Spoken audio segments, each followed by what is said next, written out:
Hello, how are you? How you going? Today I have a very important topic to share and discuss with you. Now, this is a topic I'm going to share my screen with you because it's a very, very important topic. And welcome, this is Isaac here again. Welcome to this very important topic. Now, this topic is called Jesus Christ was suddenly meant to be a criminal. This is more or less a look at the background in the life of Jesus Christ and also to the events leading to his arrest, sentencing, and crucifixion. So I'm going to walk you through a few steps leading to what happened in his arrest, trial, sentencing, and then crucifixion. Without further ado, let's get started. Thank you for joining me. Now, Jesus Christ was only meant to be a criminal. It's a question and an exclamation. I'm asking this question that in spite of all Jesus had done in that community, are we now suddenly to consider him a criminal? Suddenly, just like that? Without further ado? So let us examine this question further. So again, welcome to the discussion. I will go through with you many events in the life of Jesus Christ which pointed to a lack of faith with the whole of mankind. Again, I will go through a few slides with you which pointed to a lack of faith with all mankind.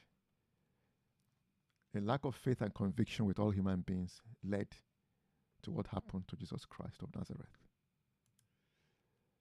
Now, as far as many human beings are concerned, his death is still completely unacceptable and inexplicable in his criminal conduct and insanity that no words can begin to capture the appalling role mankind played in all this. Again, I'll repeat that his death is still, to some people, to some minds, completely unacceptable and inexplicable in his criminality, his criminal conduct, and insanity.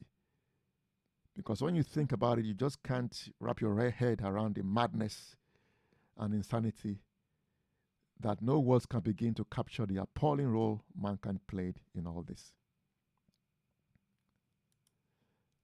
Jesus Christ walked among mankind on earth. We know that at that time. We know that. He did only good in that community. He was well known for his kindness and love. Again, Jesus Christ walked among mankind. He was well known for his goodness. He did only good things in that community. He was well known for his love and kindness in that community.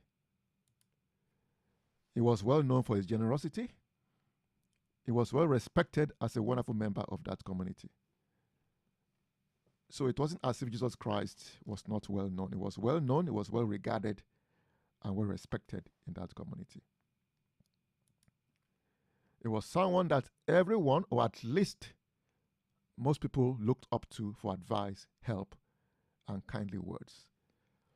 So it was somebody well regarded. People look up to him for advice, for kindly words, and for help. He was well known for that.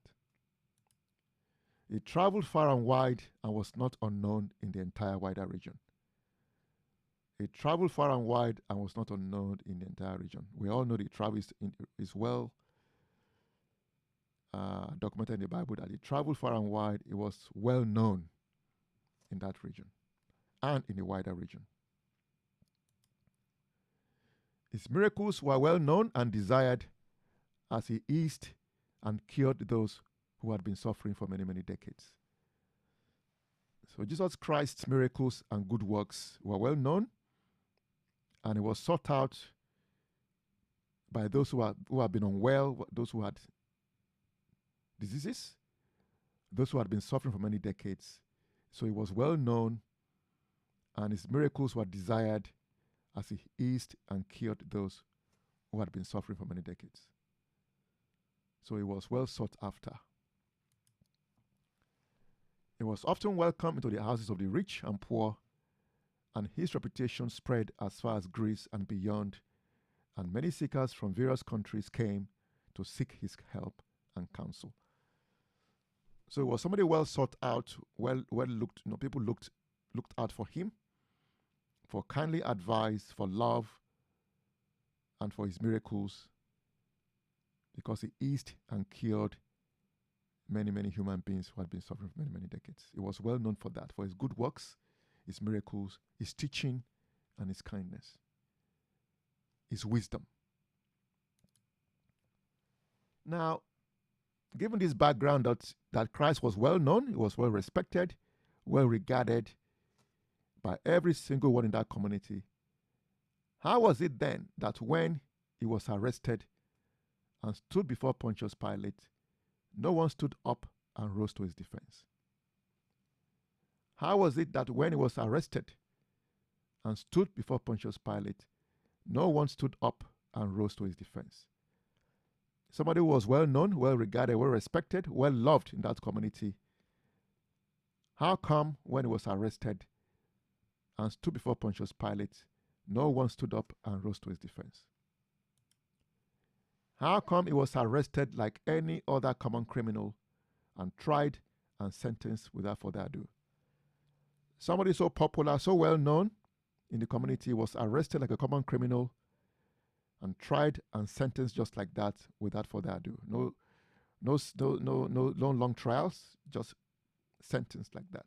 How come? How come no one amongst the people stood for him? All those who he has healed, all those whom he has helped, all those whom he has helped with his words of wisdom, his healing powers, all the powerful people in Jerusalem, nobody could stand for him. How come no one amongst the people stood for him? Even some of his disciples betrayed him. So I'm just taking you through a journey whereby someone was well known, well regarded, well respected in the community, well known for his kindly words, his wisdom, his miracles, suddenly was arrested like any common criminal, and nobody could stand up for him. Nobody could say, "We'll defend him." Even his disciples were silent. Some of them even betrayed him. Jesus, who a few days before was hailed as King of the Jews and held as such, could in the space of a few days be treated like this? Like a common criminal? A few days before, he was held up as King of the Jews, and now suddenly he was held as a common criminal and treated as such. How was this possible? Again, a narrative which I've laid down here is somebody who was well known, well regarded, well respected, did only good works in the community, and then he was arrested and nobody could stand to his defense. Nobody could say, "Let us defend him. We know him well. We know he did only good works. We know that he healed our people. He had kindly words of advice for everyone." Only kindness came from him.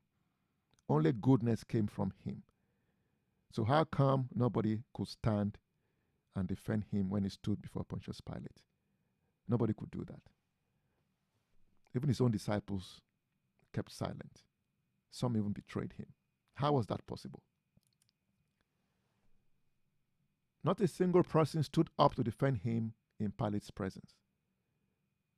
No one had the innate sense of justice to stand up for him. No one had the conviction and faith and belief to say enough was enough and mount a vigorous defense on his behalf. Not a single person was able to have that conviction, that strength, that inner strength, and believe and say, "Look, enough was enough. Let us mount a defense on his behalf." Nobody could be found to do this. Someone who was well known one day became a criminal literally overnight in the eyes of the people. Someone who was well known one day became a criminal literally overnight in the eyes of the people. This was incredible, unbelievable, actually. This attests to the lack of faith and conviction among mankind, who, in spite of all the hard work done by Jesus Christ, and in spite of all his miracles and good works, and his teaching and advice, could still not convince the majority of the people that he was the Son of God. This indeed points to the depravity, the lack of conviction, lack of faith of mankind, in spite of all the good works Jesus has done in that community. In spite of all his good advice, all his godly works that he did amongst the people, they could still not be convinced that he was who he said he was, the Son of God. The truth emanating from him could still not penetrate to the souls of the people. The luminous radiation coming from him, the brightness coming from him, was still not enough to penetrate into the souls of the majority of mankind at that time. This lack of faith and conviction allowed the priests to falsely accuse him and weave all their lies, while the majority of mankind stood by and did nothing. This lack of faith and conviction allowed the priests, who are his enemies, to falsely accuse him and weave all their lies, while the majority of mankind stood by and did nothing. We allowed his enemies to take hold of him. Somebody was completely pure, completely innocent. We allowed his enemies, who were envious of him, who saw him as a threat to their livelihood, we allowed those people to lay hands on him and arrest him, while the whole of mankind did nothing, stood by and did nothing. Again, I've laid a narrative which painted a picture of Jesus Christ as somebody who's completely innocent, completely pure, who did nothing but good works in that community, healed many diseased person, had great teaching for the whole of mankind, great advice, pure teachings, gave us a straight way back to the Almighty Creator. Such a person who was hailed as King of the Jews, as somebody who was a pillar of that community, was suddenly arrested, sent to trial, and sentenced without anyone being able to say no, enough. No protest, nothing. We stood by, we did nothing in his defense. Now, it should not be a surprise if in the very near future the Almighty Creator exacts a very terrible revenge on all of mankind for our disgraceful behavior towards the Son of the Almighty God. So we now see what I'm saying here, that the Son of the Almighty Creator was sentenced and crucified without any defense being mounted by those who supported him, by those who he had helped in that community. Should it have been a surprise if the Almighty Creator exacts a revenge for the murder of his Son, for the way we stood by and did nothing in the defense of his Son when he was laid hands upon, arrested, tortured, and crucified? What do we expect the Almighty Creator to do when his own Son was arrested, tortured, and crucified, and nobody among mankind was able to stand for the truth, was able to stand for justice, was able to stand for what is right? It should not be a surprise if the Almighty Creator exacts a terrible revenge for what we did to the Son of the Almighty Creator. It will be but divine justice for this to happen, because we must render account for the way we behaved at that time towards the Son of God. Nothing can be forgiven or remitted without any retribution. We must expect divine justice because he was completely innocent. He did only good works, but nobody stood for his defense. So that behavior, that death that he suffered, that torture that he suffered, cannot be forgiven without any retribution. That cannot be forgiven without payment, without payback. Because this must happen, we must make haste so that we change ourselves for the better by accepting the word of Jesus Christ in his true form and living our lives accordingly. So what I'm saying here, that the way out of this retribution from the Almighty Creator is for us to accept the word of Jesus Christ in his true form. Learn to know the word of God in his true form as given to us through Jesus Christ, and live our lives accordingly. Absolutely accordingly. It is the only way to save ourselves from the horrible consequences of what we've done to his Son. It is at this point that I invite you for a thorough exposition on the true word of Jesus Christ. I invite you to read and examine the book In the Light of Truth, The Great Message by Abd-ru-shin. Because in that book, his true mission, his true undistorted word is rendered. And I advise you to pick it up and examine it for yourselves to see if that is so or not. So I invite you to examine the Great Message so that the true luminous word of the Almighty Creator through Jesus Christ can be reenacted in the souls of all believers.